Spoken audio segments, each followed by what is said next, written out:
Yes तो hello everyone, Rahul है और आज हम मनीषा चौहान केस के बारे में बात करने वाले हैं। आप सभी लोगों ने ये कहावत तो सुनी ही होगी कि इंसान बहुत ही ज्यादा लालची होता है। मेरा ये मानना है कि हर इंसान के अंदर लालच होनी चाहिए अपने लाइफ में कुछ करने के लिए, अपने लाइफ में कुछ हासिल करने के लिए। यहाँ पे लालच पैसों के लिए नहीं बल्कि अपने लाइफ में कुछ उखाड़ने के लिए कहा जा रहा है। मगर ये लालच इतनी ज्यादा बढ़ जाए कि सही और गलत के बीच की सीमा को ही मिटा दे तो ये बहुत बड़ी प्रॉब्लम है। आज की जो केस है उसका मेन मोटिव लालच ही था। लालच इतनी ज्यादा बढ़ गई थी कि उसके सामने एक आदमी की जिंदगी भी कम पड़ गई। चौहान फैमिली नोएडा के सादरपुर के रहने वाले थे। चौहान अपने गांव में बहुत ही ज्यादा अमीर थे क्योंकि इस घर के जो दादाजी थे चरण सिंह, वो सादरपुर गांव के एक्स मुखिया रह चुके थे और ये फैमिली काफी ज्यादा पैसे वाले थे। इस फैमिली के अंदर 4 लोग थे, उनके मॉम एंड डैड, जिनमें से उनका डैड का नाम था हर्षवर्धन और उनका बड़ा बेटा मनीष उर्फ विकी और इनकी घर की एक छोटी बेटी जिनका नाम था मनीषा। इस फैमिली की बात ये थी कि मनीषा अपने पापा से काफी ज्यादा प्यार करती थी, वो अपने पापा के काफी क्लोज थी और जो घर का बेटा मनीष था वो अपने माँ के काफी ज्यादा क्लोज था, यानी कि उसकी माँ मनीष से काफी ज्यादा प्यार करती थी। हर्षवर्धन जी मनीषा को काफी लाड प्यार से रखते थे, उसकी सारी विशेष को वो पूरा करते। उसी तरह मनीष की माँ मनीष की सारी ख्वाहिशों को पूरा करती। अपने माँ से ज्यादा प्यार न मिलने पर मनीषा कभी भी दुखी नहीं हुई, वो हंसी मजाक खेलती कूदती, उसके चेहरे पे हमेशा स्माइल रहती। इनकी फैमिली में सब कुछ नॉर्मल था, सब कुछ हंसी खुशी से चल रहा था। मगर एक दिन इन्हें मालूम पड़ती है कि हर्षवर्धन जी को कैंसर है। अब हर्षवर्धन जी की बीमारी से पूरी फैमिली दुखी हो गया। मगर 2011 में हर्षवर्धन जी का कैंसर की वजह से मौत हो गई। उनकी डेथ की वजह से सभी लोग पूरी तरह शॉक्ड थे। मगर सबसे ज्यादा दुख मनीषा को पहुंचा था क्योंकि उस वक्त मनीषा सिर्फ 10 साल की थी। मनीषा अपने सिर्फ पापा को ही नहीं बल्कि वह अपने एक बेस्ट फ्रेंड को भी खोया था। मनीषा अपने पापा के काफी ज्यादा क्लोज थी, तो अब मनीषा अपने ही परिवार में अकेलापन महसूस कर रही थी। हर्षवर्धन जी मरने से पहले अपनी एक विल बनवाई थी। वो अपनी सारी प्रॉपर्टी अपने 2 बच्चे मनीष और मनीषा में बराबर बराबर बांट दी थी, यानी कि आधा आधा कर दिया था क्योंकि उनके लिए दोनों बच्चे एक समान थे। आज भी ऐसे बहुत सारे लोग हैं जो ये मानते हैं कि सारी प्रॉपर्टी सिर्फ बेटे को ही मिलना चाहिए क्योंकि बेटी एक पराया धन होती है, वो एक न एक दिन यहाँ से चली जाएगी। मगर हर्षवर्धन जी ऐसी सोच नहीं रखते थे, लेकिन हर्षवर्धन जी की पत्नी ऐसी सोच रखती थी। उनका ये मानना था कि सारी की सारी प्रॉपर्टी सिर्फ मेरे बेटे मनीष को ही मिलना चाहिए। हर्षवर्धन जी की डेथ के बाद जब उनकी विल बाहर आई और जब उनकी पत्नी को मालूम पड़ी कि सारी प्रॉपर्टी उन्होंने अपने दोनों बच्चे के बीच आधी आधी बांट दी है, तब से ही उनके अंदर ये चीज कहीं ना कहीं खटकती थी और तब से भी उन्हें मनीषा खटकने लगी थी। उस वक्त मनीषा सिर्फ 10 साल की थी, तो उस वक्त उन्होंने उसे कुछ कहा नहीं। अब मनीषा अपनी परिवार में पूरी तरह अकेली पड़ चुकी थी। वो अपने ध्यान खुद ही रखती थी, वो अपने सारे काम खुद ही किया करती थी क्योंकि उनकी माँ का ध्यान पूरा मनीष के ऊपर रहता था। तो मनीषा अपनी पूरी फोकस सिर्फ पढ़ाई के ऊपर दी। वो पढ़ाई पूरी कर कर इंडिपेंडेंट होना चाहती थी, वो इस घर से बाहर निकलना चाहती थी, वो अपने पापा की तरह बनना चाहती थी। वो अपने पापा से इतना ज्यादा प्यार करती थी कि वो अपने कलाई पर अपने पापा की टैटू गुदवा रखी थी। वो इंडिपेंडेंट बनने के लिए नौकरी करने की सोची और मोरेना टेक्नोलॉजी में उसे टेक की जॉब भी मिल गई थी। जितने भी लोग उस कंपनी में काम करते थे वो सब लोग मनीषा को काफी पसंद भी किया करते थे। यहाँ के लोगों को मनीषा की काम और उसकी पर्सनालिटी काफी ज्यादा पसंद थी। वो हार्ड वर्किंग तो थी ही साथ वो हंसमुख भी थी, चाहे कितना भी काम का टेंशन क्यों ना हो। मनीषा के चेहरे पे हमेशा एक स्माइल रहती थी। तो इस चीज से आप लोगों को लगता होगा कि मनीषा हमेशा खुशी रहती होगी, मगर मनीषा के इस स्माइल के पीछे ये बातें किसी को भी नहीं मालूम पड़ी कि वो कितनी ज्यादा दर्द से गुजर रही है। मनीषा के पापा के गुजरने के बाद जब वो बड़ी हो गई थी, जॉब करने लगी थी, तो मनीषा की माँ मनीषा को प्रेशराइज करती थी कि वो अपनी प्रॉपर्टी का हिस्सा, मनीषा की प्रॉपर्टी का हिस्सा वो अपने भाई मनीष को दे दे। ये प्रॉपर्टी उसे उसकी डैड ने दी थी, तो मनीषा के लिए उसके डैड की लास्ट निशानी थी। मनीषा हमेशा इस चीज के लिए मना कर देती थी। अब इसी बात को लेकर मनीषा के भाई और उसके माँ हमेशा उसे मारा पीटा करते थे। ऐसा नहीं था कि उसके रिलेटिव या फिर उसके एक्सटेंडेड फैमिली में उसके मारपीट या फिर उसके चिल्लाने के बारे में वो नहीं जानते हो। उसकी फैमिली के हर एक मेंबर को मालूम था कि किस तरह मनीष और उसकी माँ मनीषा को टॉर्चर करते हैं। अपने रिलेटिव के यहाँ से कोई भी सपोर्ट न मिलने की वजह से मनीषा को सबसे एक्सपेक्टेशन 0 थी। मनीषा ने अब ये एक्सेप्ट कर ली थी कि मेरी पूरी जिंदगी अब ऐसे ही चलेगी। मगर एक दिन उसके लाइफ में एक आशा उठी। उसे मालूम पड़ा कि मेरे भाई की शादी होने वाली है।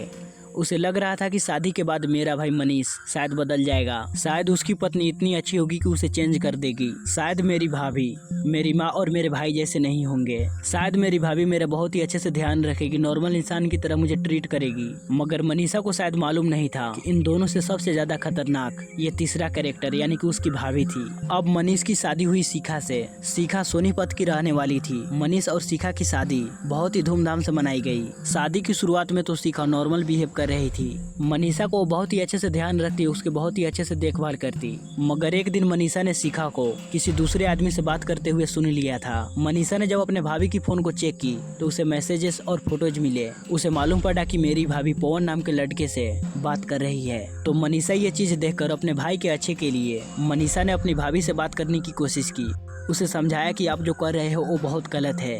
मगर शिखा नहीं मानी। अब शिखा को मनीष की बहन यानी कि मनीषा से प्रॉब्लम होने लगी थी, क्योंकि वो उसके अफेयर के बीच आ रही थी। इधर मनीष भी पूरी तरह तैयार हो चुका था अपनी प्रॉपर्टी को बेचने के लिए। मनीष को अपने पापा की पूरी प्रॉपर्टी बेचनी थी करोड़ों में, मगर आधी प्रॉपर्टी तो मनीषा की थी और वो साइन करने वाली नहीं थी, इसलिए वो अपनी प्रॉपर्टी भी किसी से नहीं बेच पा रहा था। मैं आप लोगों को बता दूं कि ये प्रॉपर्टी छोटी मोटी नहीं थी, ये प्रॉपर्टी करीबन 4-5 करोड़ के आसपास थी। जैसे ही शिखा को इस प्रॉपर्टी के बारे में मालूम पड़ा, वो अपने हस्बैंड मनीष को धीरे धीरे चेंज करने लगी। और जैसे ही शिखा को मालूम पड़ा कि इनकी फैमिली अपनी बेटी यानी कि मनीषा को किस तरह से ट्रीट करते हैं, वो भी अब मनीषा के साथ सेम वैसा ही करने लगी। अब शिखा मनीषा के ऊपर चिल्लाती थी, उसे मारती थी, पीटती थी, छोटे छोटे बात पे डांटने लगती थी, उसके ऊपर झूठे झूठे इल्जाम लगाते थे कि ये अलग अलग लड़कों के साथ घूम रही है। इतना ही नहीं, और रात के वक्त कभी कभी मनीषा को खाना भी नहीं देती थी। अब मनीषा को जो आशा थी कि मेरे भाभी मेरे भैया को चेंज कर देगी, वो आशा अब खत्म हो गई थी। शादी के बाद मनीषा की जिंदगी और भी ज्यादा नर्क हो गई थी। इन सभी के बीच मनीषा हर दिन अपने ऑफिस जाती, काम करती और अपने चेहरे पे एक झूठी स्माइल रखती। एक दिन मनीषा जब अपने ऑफिस से घर आई तो उसके भैया भाभी के कमरे से आवाज आ रही थी। पहले तो उसे ऐसा लगा कि भैया घर पे होंगे, मगर जैसे ही उसने दरवाजा खोलकर अंदर गई तो उसने देखा कि भाभी और पवन दोनों साथ में हैं। ये परफेक्ट टाइम था मनीषा के लिए कि वो अपने भैया को इस बारे में बता सके, इसलिए उसने अपना फोन निकाला, अपनी भाभी और पवन की एक वीडियो बना ली और वो सीधा यहाँ से चली गई। वो वेट करती रही कि भैया कब घर पे आएंगे। और जैसे ही शाम के वक्त मनीष घर पे आया तो उसने सारी की सारी पोल मनीष के सामने खोल दी। उसने ये चीजें पहले भी करने की कोशिश की, मगर ये परफेक्ट टाइम था। उसने सारी की सारी चैट्स, मैसेज, फोटोज सब कुछ दिखा दिया, कॉल का स्क्रीनशॉट, ये वीडियो भी। अब शिखा अपने पूरा का पूरा ब्लेम कि मैं पवन के साथ थी, मैं उसके साथ कुछ कर रही थी, ये सारा इल्जाम वो मनीषा के ऊपर डाल दी। और वो मनीष को कहने लगी कि ये सब कुछ मनीषा की एक चाल थी, उसने जानबूझकर ये सब कुछ किया। उसने ही पवन को यहाँ पे बुलाया था ताकि वो हम दोनों को अलग कर सके और तुम्हारी सारी की सारी प्रॉपर्टी मनीषा ले ले। अब ये सारी वीडियोज, फोटोज, स्क्रीनशॉट देखने के बाद भी मनीष अपनी पत्नी शिखा की बात में आ गया। सारे प्रूफ होने के बावजूद भी मनीष अपनी बीवी की बातों में आ गया और वो अपनी बहन मनीषा को ही गलत समझने लगा। अब इस इंसिडेंट के बाद से सच में शिखा को मनीषा से काफी ज्यादा नफरत होने लगी थी। वो अब मनीषा से किसी भी तरह कर छुटकारा पाना चाहती थी और वो मनीष को इसलिए डिवोर्स नहीं देना चाहती थी क्योंकि मनीष के पास ऑलरेडी 4-5 करोड़ की प्रॉपर्टी थी। साथ ही वो अपने लवर पवन को भी नहीं छोड़ना चाहती थी। अब वो अपने दोनों पार्टनर को भटकाना शुरू की और मनीष को कहती कि जब तक तुम्हारी बहन मनीषा जिंदा है तब तक तुम्हें प्रॉपर्टी नहीं मिलने वाली।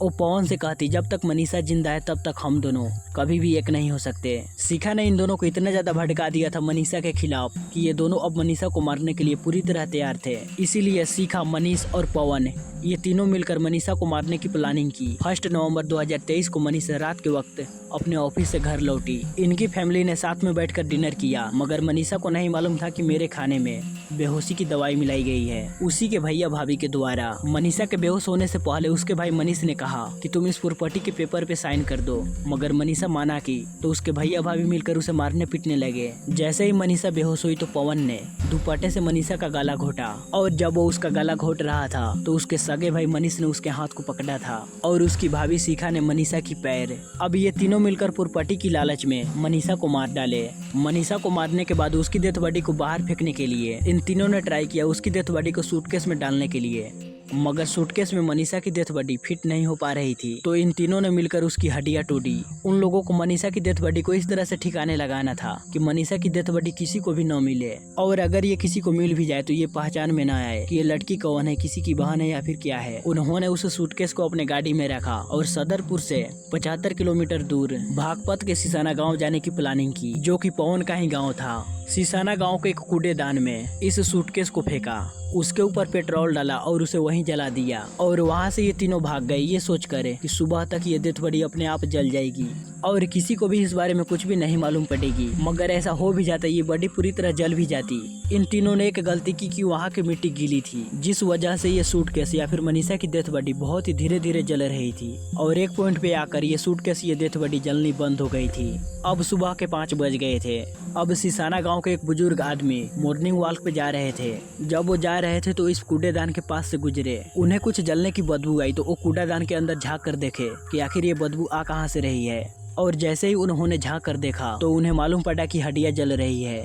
तो उन्होंने तुरंत पुलिस के पास कॉल की। पुलिस जैसे ही यहाँ पे पहुंची तो उनका पहला टास्क ये था कि मालूम करे कि ये डेथ बॉडी है किसकी। उन्होंने लोगों से पूछताछ की मगर उन्हें कुछ भी हासिल नहीं हुआ, या फिर उन्हें ये भी नहीं मालूम पड़ रहा था कि आसपास के गांव से कोई लड़की गायब भी हुई है। पुलिस के पास अब कोई रास्ता नहीं था इस डेथ बॉडी को पहचान करने की। मगर जब पुलिस आसपास के सीसीटीवी कैमरे को चेक किया तो उन्हें एक सिल्वर कार दिखाई पड़ी जो देर रात को सिसाना गाँव में एंटर हुआ और यही कार कुछ देर बाद इस गाँव से निकला। कार की प्लेट सोनीपत गाँव के एक आदमी के नाम पे रजिस्टर थी और यहीं से उस आदमी का एड्रेस भी मिल गया। पुलिस जब वहाँ गई और उस आदमी से पूछताछ की तो उसने बताया कि मेरी ये गाड़ी पौन ले गया था। अब पुलिस को एक लीड मिल चुकी थी मगर पुलिस को अभी तक ये नहीं मालूम पड़ी थी कि आखिर ये डेथ बॉडी है किसकी। दूसरी तरफ मनीष और शिखा ये क्राइम कर अपने घर आ गए थे और वो एक नॉर्मल रूटीन फॉलो कर रहे थे। अगर चौहान फैमिली नॉर्मल रूटीन पे है तो उसकी बहन मनीषा चौहान भी नॉर्मल रूटीन पे होना चाहिए और नॉर्मल रूटीन के मुताबिक इस समय मनीषा को अपने ऑफिस में होनी चाहिए। मनीषा की एक खास बात थी कि वो ऑफिस से छुट्टी नहीं लेती थी। अगर वो छुट्टी लेती तो उसके 1 या 2 दिन पहले ही नोटिस डाल देती थी। उस दिन मनीषा ऑफिस नहीं गई थी। मनीषा की एक दोस्त थी जो मनीषा के काफी ज्यादा क्लोज थी। ऑफिस में जो मनीषा की दोस्त थी, मनीषा अपने बारे में सब कुछ उसे बताती थी कि किस तरह मेरे भैया भाभी मेरे साथ ट्रीट करते हैं। तो अब मनीषा को ऑफिस न आना उसे थोड़ा अजीब लगा। उसने मनीषा के पास कई बार कॉल करी मगर उसका फोन नहीं लग रहा था। तो उसने थक हार कर मनीषा के कजन के पास कॉल की। उसने ये सब कुछ बताया मनीषा के कजन संदीप को कि उसने आज ऑफिस नहीं आया।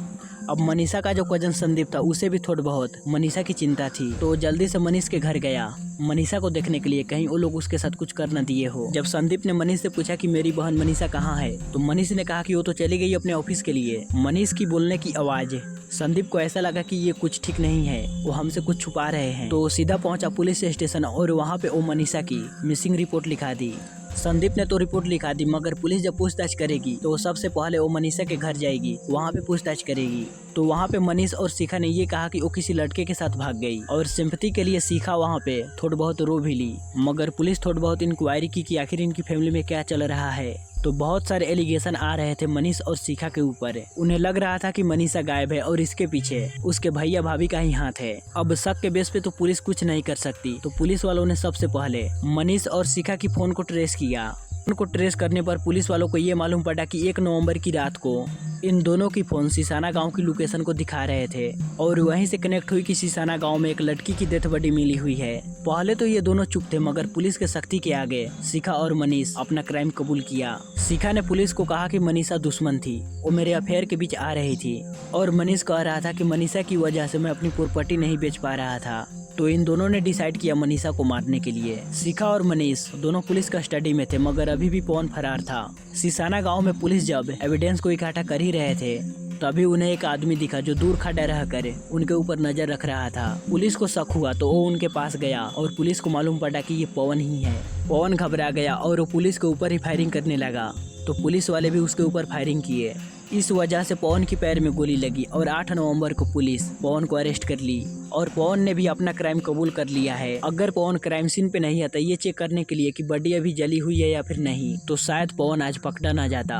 इन तीनों ने इतना बड़ा क्राइम किया था सिर्फ लालच के लिए। इसी वजह से ये तीनों सिर्फ 72 घंटे के अंदर ही पकड़े गए। अब यहाँ बात रही मनीषा की, तो मनीषा के साथ इतना कुछ होने के बाद भी उसके दिमाग में बदला लेने वाली जैसी थॉट कभी नहीं आई। वो अपने माँ भैया भाभी से किसी से भी कुछ नहीं चाहती थी मगर वो सिर्फ 22 साल की उम्र में ही लालच की वजह से मारी गई। और इसी के साथ मनीषा चौहान की केस यहीं पे खत्म होती है। सो गाइज, आप लोगों के मुताबिक इन तीनों अपराधियों को क्या सजा मिलनी चाहिए कमेंट बॉक्स में जरूर बताइएगा। मिलते हैं अगली वीडियो में।